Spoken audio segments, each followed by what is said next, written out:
Hey there, I'm Danny Trester from Trester Tailor in Rochester, Minnesota. This is Tailor It Yourself.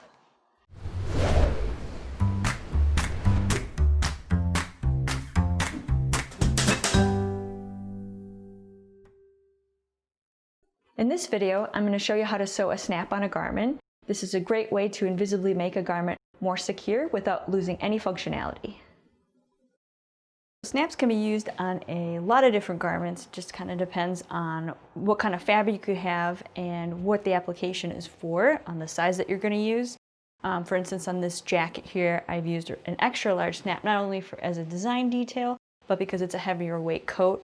I wanted something that was really strong and durable. So when you zip the zipper, I wanted something that would secure the lapel on a cold, windy day. So for this demonstration, I'm going to show you how to add a snap-on, but it's just a little bit of a smaller scale. On this dress shirt, the opening has a tendency to come open because the buttonholes are vertical instead of horizontal. So in between where the bust is, I'm going to add a snap in between these two buttonholes.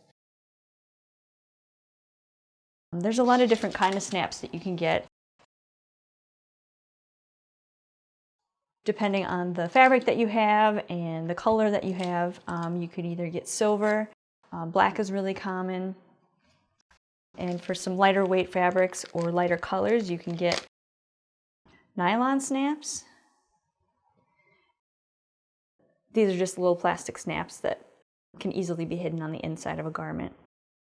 Because this one is navy, I'm just going to use regular black metal snaps.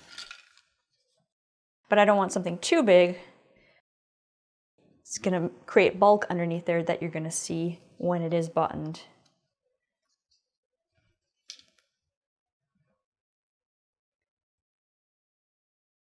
So to sew on the snap, we're going to need a needle.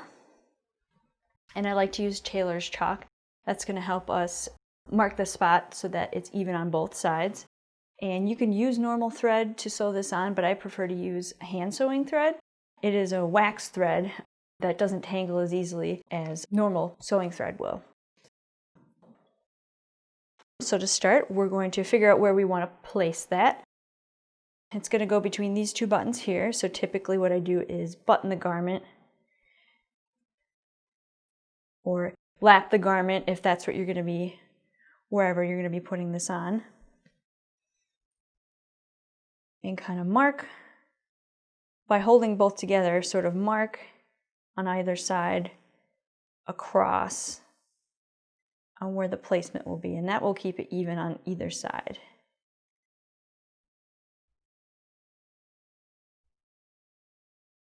So that way we know when we button it back together that it's not going to be more fabric on one side than the other. On a snap, you have two pieces. You have a female piece that gets inserted into, and a male piece which has the prong that goes into the female piece. The male piece you always want to put facing away from your body. On these small snaps, it's not so important because the prong piece is small enough, but if you're using a really large size snap, that prong piece, you don't want that to stick into you. So you always want to put the male piece facing out away from the body. So we'll take our male piece, and that one we'll sew on the side where the buttons are. So if you're using hand sewing thread, all you need is one cut of the thread, or if you're using regular sewing thread, you want to cut about 2 feet. That's going to be enough thread that you'll be able to sew both parts on just fine. So then you tie it an overhand knot, and then just snip the ends. So you have a little bit of a tail before the knot. When we begin sewing this on, we want to hide the knot that's on the thread. So we'll insert the needle into the fabric in the center of where that crosses from our chalk.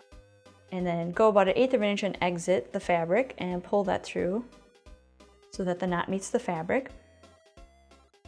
Our snap has 4 holes on it, and we're going to insert the needle into one of those, it doesn't matter which one, and let the snap fall to the fabric.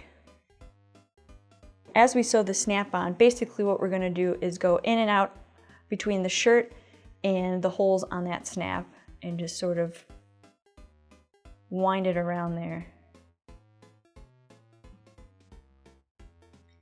And depending on the size of the snap that you use, you may want to go 3 times, 4 times. A lot larger snaps you can go, up to 10 times. It doesn't really matter. You just want to do it enough so that it secures it. Sometimes if you wind too much thread on there, you create a space in between where the snap is,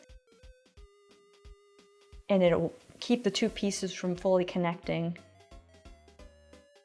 and it won't be as secure. So you don't want to do it too much, but you want to do it enough that it's secured.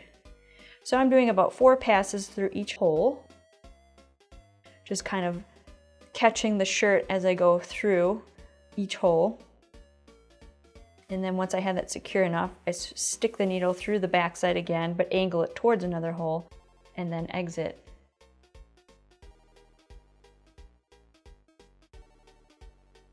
And then start on the new hole.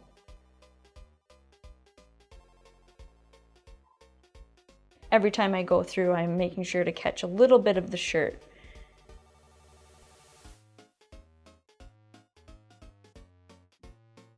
Onto the next hole.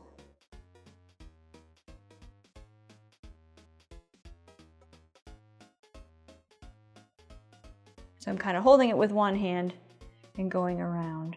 And now I've done each hole a couple times. So to secure that, I kind of want to stick it underneath the snap and pull tightly.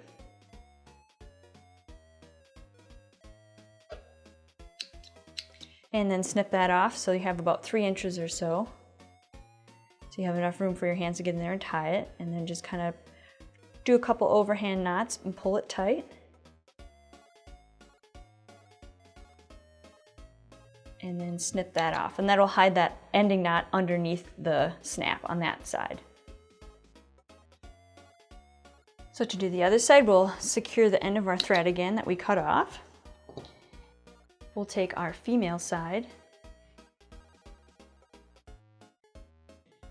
Before we start, we'll again want to take our needle, put it into the fabric at the center of that X, 1/8 of an inch later or so, exit, and this is going to hide the knot on that thread. And then same as the other side, this one has 4 holes, and you'll just want to insert the needle into one of the holes, let the snap fall towards the fabric, and then again, keeping it centered with one hand,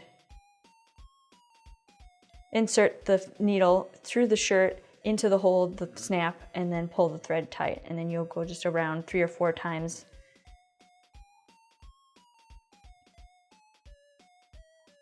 Go into the shirt again and angle towards another hole. Sometimes on the female snap, because it's a little bit thicker, it's harder to do that. So you can just put the needle towards the hole but not through it, because sometimes the angle is hard, it won't let you. And then once you get the right angle, then you can go through the other hole. And one thing I should note, when you're sewing the female snap onto the side that faces the outside, you want to be careful that you don't grab so many threads that you have the thread visible on the outside.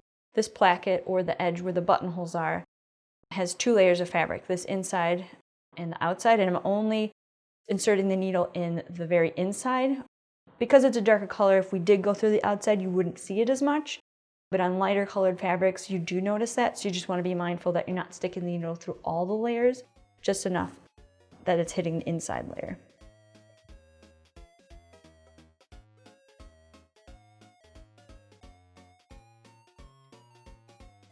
And again, we'll switch to another hole and just keep going around.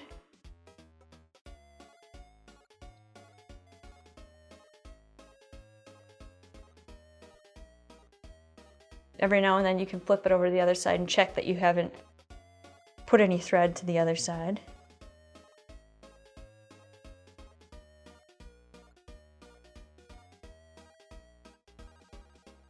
And once you've gone through all the holes enough times, again, you can insert the needle underneath the snap, and this will catch a couple layers of the fabric underneath.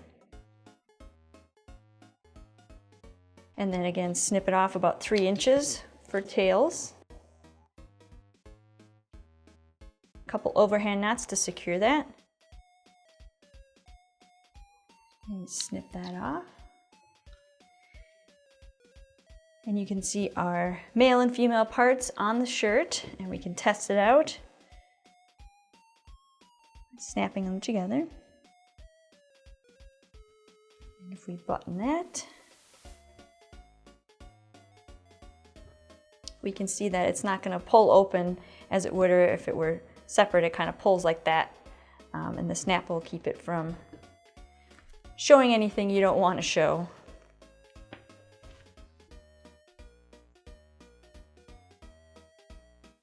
It's not visible on the outside, only on the inside do you see that little snap there. But again, we've sewn that carefully so that the thread doesn't show through.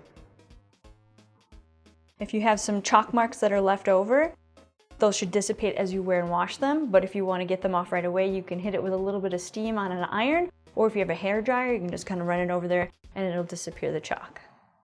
For more information and courses, including downloadable PDFs, visit our website at tailorityourself.com. And always remember, measure twice, cut once. Thanks for watching.